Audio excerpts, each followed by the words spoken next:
이 영상을 보시는 분들은 굉장히 축복받은 거라고 생각을 하셔도 됩니다. 안녕하세요.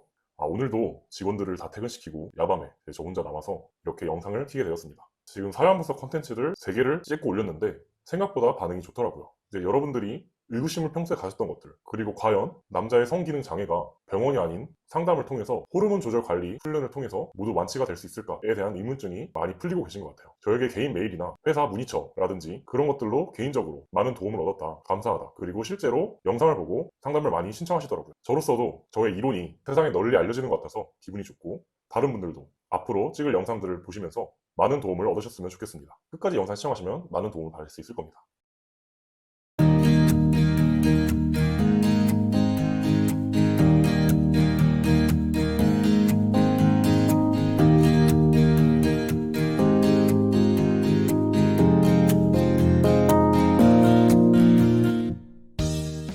성기능의 세계는 굉장히 깊고 심오해요. 사람들은 흔히 조루증과 발기부전, 그리고 지루증, 이 3가지만 생각하시는데 이게 다가 아닙니다. 도파민과 관련된 증상에는 물론 이 3가지가 가장 도드라지게 나타나는 증상들이긴 하지만 ADHD나 자위중독, 음란물 중독, 그리고 우울증, 각종 심리적인 증상들, 과민성 대장 증후군, 그리고 병원에서는 치료가 힘들지만 일상생활 속에서 많은 불편함을 초래하는 크고 사소한 증상들, 이런 증상들이 전부 다 도파민과 관련한 호르몬적 문제로 야기한 증상들입니다. 앞으로 이런 것들에 대한 구체적인 사연들과 저의 해결책들, 이 사연 분석 콘텐츠를 통해서 유튜브 시청자분들과 보다 더 심층적이고 전문적이게 가르쳐 드리고 싶습니다. 그런 의미에서 오늘은 좀 달라요. 이제 실제로 저의 상담소를 찾아오시는 분들은 대부분은 이런 더 딥한 증상들을 갖고 있는 분이십니다. 간략하게 말씀을 드리자면 발기부전 증상이 있긴 하지만 더 큰 문제인 거는 그로 인한 성욕 저하증, 우울증, 그리고 부부관계 악화로 인한 삶의 의욕 저하, 성욕 저하, 트라우마, 이런 것들이 모두 연쇄작용을 일으켜서 오랜 시간 동안 각종 심민성 증상들에 고착화되신 분이에요.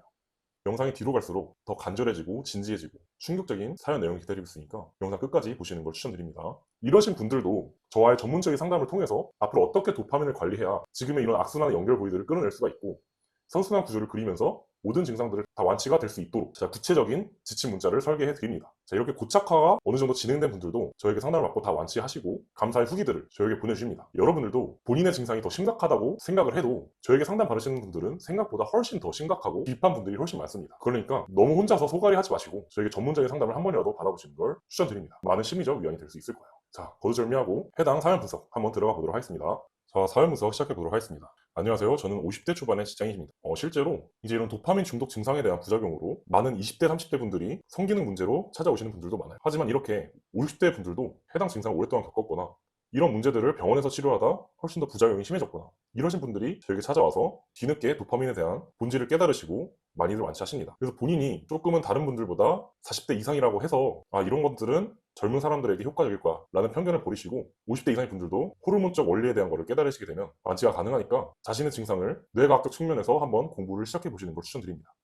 자, 이어서 분석해 볼게요. 이제 지금은 50대 초반이신데 이제 31살, 거의 20년 전에 비위과에서 신경과소대를 제거하는 수술을 받으셨대요. 아무래도 그때 당시에는 좀 조루와 관련해서 표피소대를 잘라내거나 아니면 신경소대를 잘라내는 그런 수술을 하신 것 같은데 이제 의료사고 같은 좀 불의의 사고를 당하셨다고 합니다.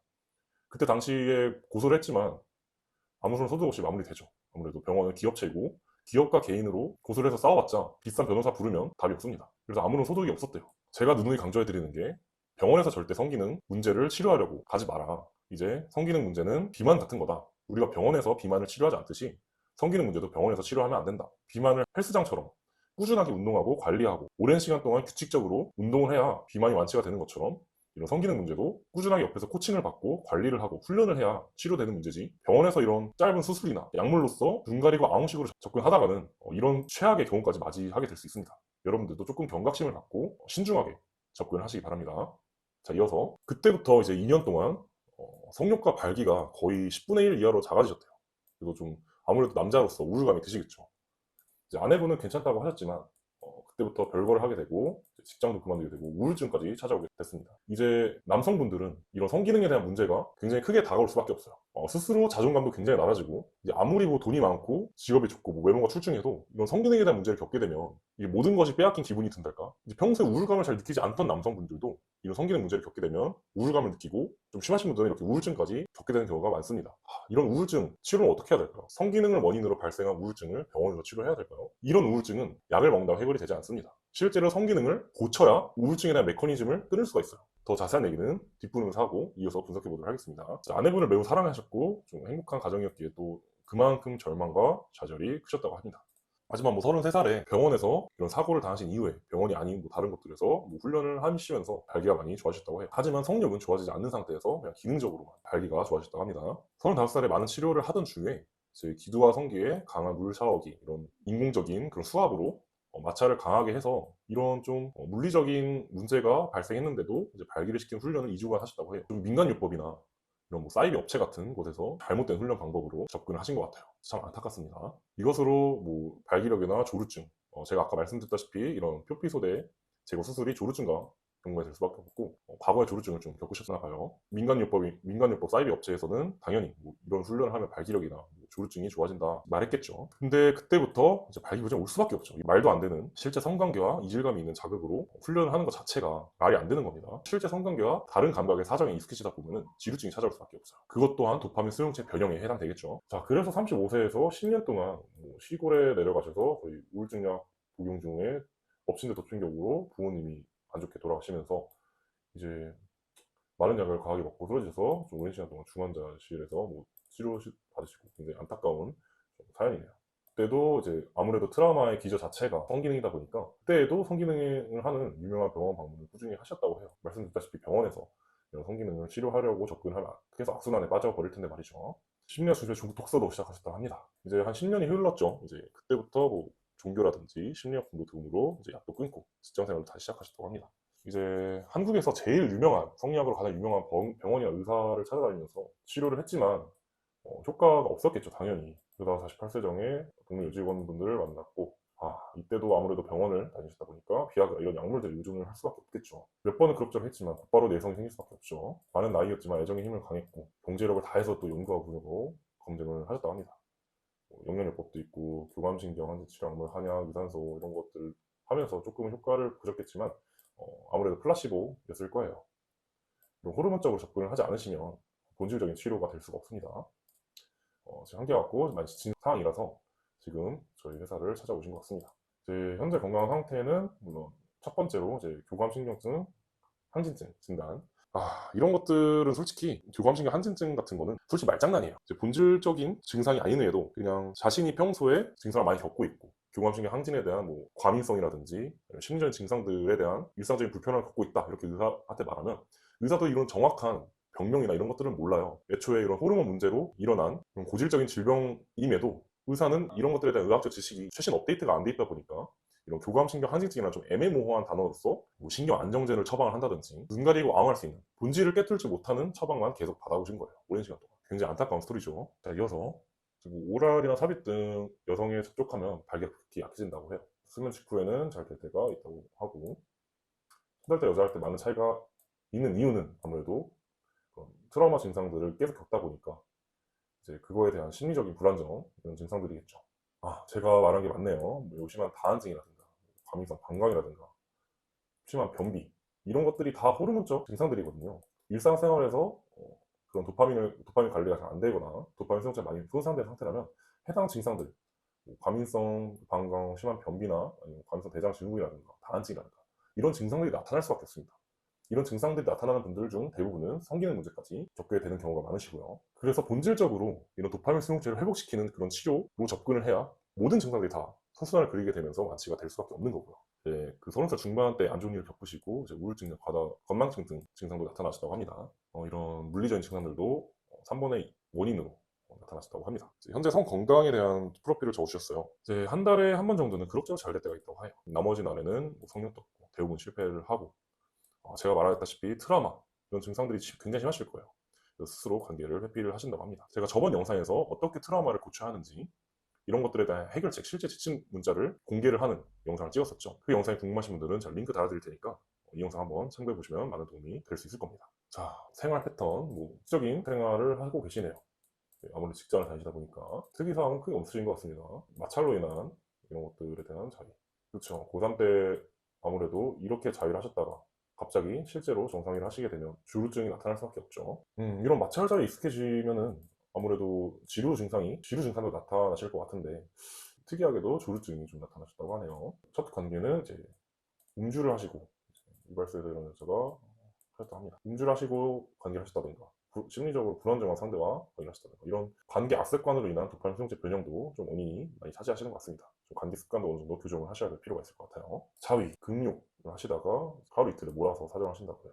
사진이나 상상, 포르노 이런 세디스적인 것들 이런 세디적인 것들을 자위하실 때 보신다거나 이런 마찰 자위하신다거나 아무래도 지루증을 좀 경험을 하셨던 것 같은데요. 제 생각으로는 아직 잘 모르겠습니다. 이런 것들이 지루증을 야기시킬 수밖에 없거든요. 근데 이분은 특이하게도 조루증과 발기부전을 겪으셨네요. 그때 이제 수술을 하고 이후 매우 강한 자극에서만 자기가 가능하시다고 합니다.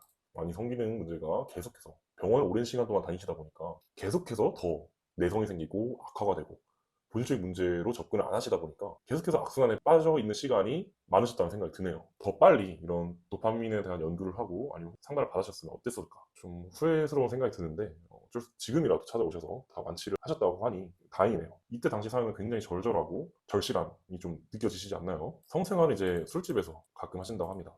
이것도 악습관입니다. 성기능 문제가 나타날 수밖에 없어요. 불안정한 불특정 상대들과 계속해서 할 때마다 다른 상대와 관계를 하는 거에 익숙해지다 보면 성기능 문제가 없던 사람도 성기능 문제가 생깁니다. 이런 것들을 누가 옆에서 말해주지 않으면 몰라요. 그래서 계속 옆에서 코칭이 필요한 거고 상담이 필요한 겁니다. 진짜 이럴 때 좀 희열감을 느끼는 것 같아요. 제가 아까 지루 증상 있으실 것 같다 얘기했죠.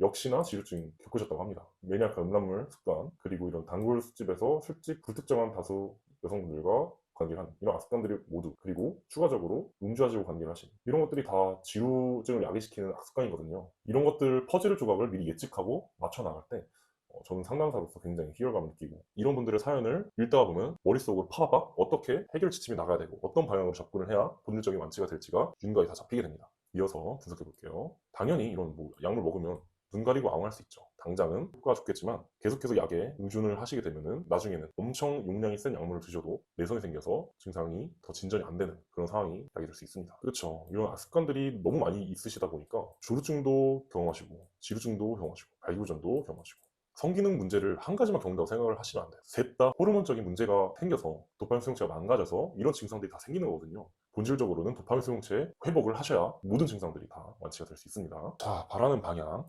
행복한 성생활과 결혼을 하는 것이 소망이라고 하여 성욕도 회복하고 싶고 건강한 발기력과 행복한 성관계를 하고 싶은 이런 소망이 있다고 하십니다. 이미 많이 좀 체념을 하신 상태신 것 같아요. 제가 확실히 도움을 드렸죠. 이제 유튜브를 통해서 처음 접하시게 됐다고 합니다. 그 외에 어머니 자라오시면서 받으셨던 이런 인간관계에 대한 드라마 이런 것들도 제가 상담을 해드리고 있으니까 효과적인 그런 심리치료나 인간관계나 트라우마 좀 이런 것들도 자신의 호르몬 관리와 연장성이기 때문에 호르몬적으로 연구나 공부를 깊게 하다 보면은 이런 통찰이 생길 수밖에 없습니다. 이런 것들에 대해서 제가 깨달은 바들을 전수해드리고 알려드리는 방식으로 인간관계에 대한 상담도 진행하고 있으니까 이분에게는 제가 너무 사연이 절실해서 제가 무료로 해드렸던 것 같아요. 많은 도움이 되셨다고 해요. 이런 학대를 받으셨으면 모성과 비슷한 여성분들에게 성적으로 끌릴 수밖에 없죠. 이런 것들도 다 심리치료로 인해서 치료를 해야 됩니다. 자, 어떠세요? 생각보다 성기능 문제라는 게 그렇게 가벼운 문제가 아니죠. 이렇게 절실하신 분들도 계시고 이분보다 더 심한 극단적 선택을 하시기 직전 상황에서 상담을 시행하신 분들도 많습니다.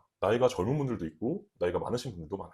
성기능 문제가 나타나면 너무 방치하시지 마시고 그리고 병원에서 치료하려고 하지도 마세요. 이분도 과거에는 이런 뇌과학적인 연구가 많이 이루어지지 않은 상태이다 보니까 이런 성기능에 대한 문제를 병으로 인지를 할 수밖에 없겠죠. 그래서 병원에서 치료를 하려고 접근을 하시고 약도 드시고 술도 받아보시면서 물론 안 좋은 부작용이나 계속해서 몇십 년 동안 증상을 앓고 계시는 증상이 더 심해지는 초래가 되었지만 지금은 시대가 시대인지라 뇌과학적인 연구도 많이 진행이 됐고 도파민에 대한 연구가 많이 진행이 된 상태이다 보니까 이런 성기능에 대한 증상들을 포함해서 우리 일상생활에서 겪을 수 있는 다한증이라든지 과잉성 대한 증후라든지 ADHD라든지 이런 것들이 다 호르몬적인 문제라는 것이 과학적으로 증명이 된 상태예요. 이 영상을 보시는 분들은 굉장히 축복받은 거라고 생각을 하셔도 됩니다. 너무 방치하시지 마시고 본인의 증상이 조금은 이 정도 심각하지 않다라고 생각을 해서 방치하려 하지 마시고 그리고 단기간에 효과를 얻을 수 있는 것들로 접근하려 하지 마세요. 누구나 처음에 증상은 미비할 겁니다.